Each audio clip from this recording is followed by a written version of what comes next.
ছাত্রছাত্রীবৃন্দ, আসসালামু আলাইকুম। তোমরা কেমন আছো? আশা করি ভালো আছো। সবাইকে আমার অনলাইন ক্লাসে স্বাগত জানাচ্ছি। তোমরা সকলে খাতা এবং কলম নিয়ে নিজ নিজ টেবিলে অবস্থান করো।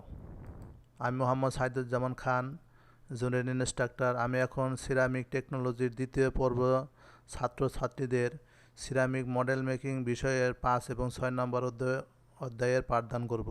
তোমরা সকলে মনোযোগ সহকারে শুনবে, আশা করি উপকৃত হবে।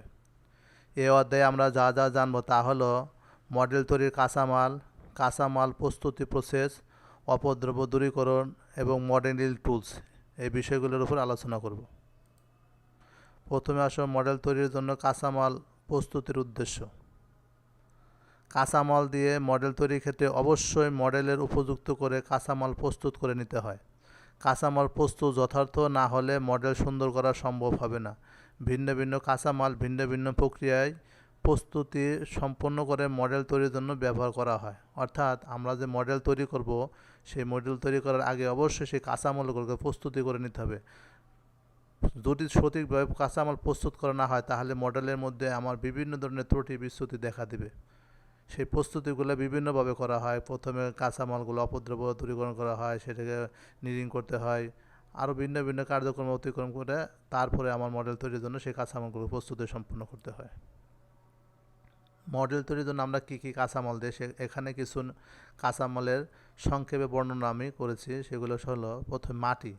অ্যালুমিনিয়াম ও সিলিকার পানিসিক্ত মিশ্রণকে সাধারণত মাটি বলে। এর রাসায়নিক সংকেত হলো 1 মৌলিকর অ্যালুমিনিয়াম, 2 মৌলিকর সিলিকন, 2 মৌলিকর পানি। হাতে তৈরি মডেলের ক্ষেত্রে ইহার ব্যবহার ব্যাপক। মাটির আঠালোতার কারণে সহজে মডেলের আকার দেওয়া যায়। মোম, এটা একটা মডেল তৈরি ম্যাটেরিয়ালস। মোম নির্মিত মডেলের সারফেস ফিনিশ অত্যন্ত চমৎকার এবং ঢালাইয়ে উচ্চ ক্ষমতা বজায় থাকে। মোমের মডেলকে মোল্ডিং শেষে কাঠের বা ধাতব মডেলের মতো করিয়া তুলিয়ে আনা হয় না। মোম গলায় উহাকে বাইর করা হয়, ফলে মোল্ডের কোনো ক্ষতি হয় না। এটা আমরা সাধারণত সিরামিক শিল্পে এই মোম দ্বারা মডেল তৈরি করি না। প্লাস্টার অফ প্যারিস হলো hemihydrate calcium sulphate. Plaster of প্যারিসের সাহায্যে সহজে প্রয়োজনীয় আকার প্রদান করা যায়। প্লাস্টার অফ প্যারিস বর্তমান সিরামিক শিল্পে মডেল এবং মোল্ড তৈরি করার জন্য প্রধান কাঁচামাল হিসেবে ব্যবহার করা হচ্ছে। অর্থাৎ আমরা বর্তমান সিরামিক শিল্পে এই প্লাস্টার অফ প্যারিস দিয়ে সাধারণত মডেল এবং মোল্ড তৈরি করে থাকি। অ্যালুমিনিয়াম, মডেল তৈরি ধাতু হিসেবে অ্যালুমিনিয়াম সর্বাপেক্ষা উত্তম পদার্থ। ইহা ওজনে হালকা, শক্ত, ক্ষয়রোধক এবং সহজেই মেশিনিং করা যায়। ইহা সাধারণত ডাই কাস্টিং অ্যালয় এবং স্ট্রিপিং প্লেট হিসেবে ব্যবহৃত হয়। এই অ্যালুমিনিয়াম মডেল আমরা সাধারণত সিরামিক শিল্পে ব্যবহার করি না। পলিভিনাইল ক্লোরাইড পিভিসি এর উপর ভিত্তি করে এক ধরনের শক্ত মডেলিং কাদামাটিকে পলিমার ক্লে বলে। ইহা কৃত্রিমভাবে তৈরিকৃত এক ধরনের মাটি। মিক্সিং, নির্দিষ্ট কিছু কাঁচামালের সমসত্ব মিশ্রণ প্রস্তুত করাকে মিক্সিং বলে। নিডিং, কাঁচামালের মধ্যে স্থিত অপদ্রব্যগুলোকে ভালোভাবে দূর করার প্রক্রিয়াকেই নিডিং বলে। আমরা সাধারণত মাটিগুলোকে টেবিলের উপরে নিয়ে হাত দিয়ে এটাকে দলিত করে নিডিং করে থাকি, যাতে কোনো কণা দানা থাকে সেগুলিকে অপসারণ করার জন্য। ওয়েজিং, কাঁচামালকে গাদাগাদি করে বা আটু করে অপদ্রব্য মুক্ত করে ব্যবহার উপযোগী তৈরি করাকে ওয়েজিং বলে। সেটিং টাইম, প্লাস্টার অফ প্যারিসের সাহায্যে মডেল এবং মোল্ড তৈরি করার সময় নির্ধারণ করাকে সেটিং টাইম বলে। অর্থাৎ প্লাস্টার অফ প্যারিস এবং পানি মিশ্রণ করার পর উক্ত মিশ্রণ ঢালাইয়ের পর কতটুকু সময় স্থির অবস্থায় রাখা হবে তা নির্ধারণ করাই হলো সেটিং টাইম। অপদ্রব্য, কাঁচামালের মধ্যে স্থিত দৃশ্যমান ও অদৃশ্যমান অনাকাঙ্ক্ষিত উপাদানকে অপদ্রব্য বলে। ফরেন ম্যাটেরিয়ালস, নির্দিষ্ট কাঁচামালের মধ্যে নির্দিষ্ট উপাদান ছাড়া বিভিন্ন ধরনের উপাদান অনাকাঙ্ক্ষিত বা বিদ্যমান থাকে। উক্ত উপাদানকে ওই কাঁচামালে ফরেন ম্যাটেরিয়ালস বলে। অর্থাৎ ধরো মাটির মূল উপাদান থাকার কথা অ্যালুমিনিয়াম, সিলিকন, পানি। এর বাইরে যদি অন্য কোনো উপাদান মিশ্রিত অবস্থায় থাকে, তাহলে সেই উপাদানগুলো হবে ওই কাঁচামালের ফরেন ম্যাটেরিয়ালস। কটল হলো এক ধরনের বাত। কটল মোল্ডিংয়ের জন্য একটি গুরুত্বপূর্ণ সরঞ্জাম। বিশেষ করে প্লাস্টার অফ প্যারিসের মডেল তৈরির ক্ষেত্রে কটলের প্রয়োজন পড়ে। আঠালো মাটির মডেল তৈরিতে এর কোনো ব্যবহার নেই, তবে সকল প্রকার প্লাস্টার মোল্ড তৈরির ক্ষেত্রে কটল ব্যবহৃত হয়। তরল প্লাস্টারের মিশ্রণ ঢালাইয়ের সময় যাতে এদিক সেদিক গড়িয়ে না পড়ে যায়, সেই জন্য মূলত বাঁধ হিসেবে কটল ব্যবহার করা হয়। কটলের উপাদান হিসেবে আঠালো মাটি, ইট, কাঠ, প্লাস্টার, ব্যাট, টিন ইত্যাদি ব্যবহৃত হয়।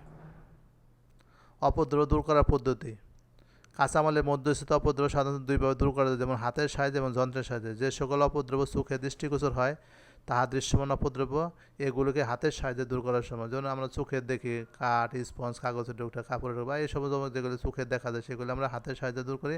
আবার কিছু অপদ্রব্য আছে যাহা চোখের দৃষ্টিগোচর হয় না, যাহা অদৃশ্যমান অপদ্রব্য, এগুলোকে আমরা যন্ত্রের সাহায্যে দূর করে থাকি। মডেলিং টুলস কি? মডেল তৈরি করার জন্য যে সকল যন্ত্র বা সরঞ্জামের ব্যবহার করা হয় তাকে মডেলিং টুলস বলে। ক্লে দ্বারা মডেল তৈরি করতে ব্যবহৃত টুলসগুলো কী কী? মনে রাখতে হবে একজন মডেলারের হাত এবং তার হাতের আঙ্গুলই শ্রেষ্ঠ মডেলিং টুলস।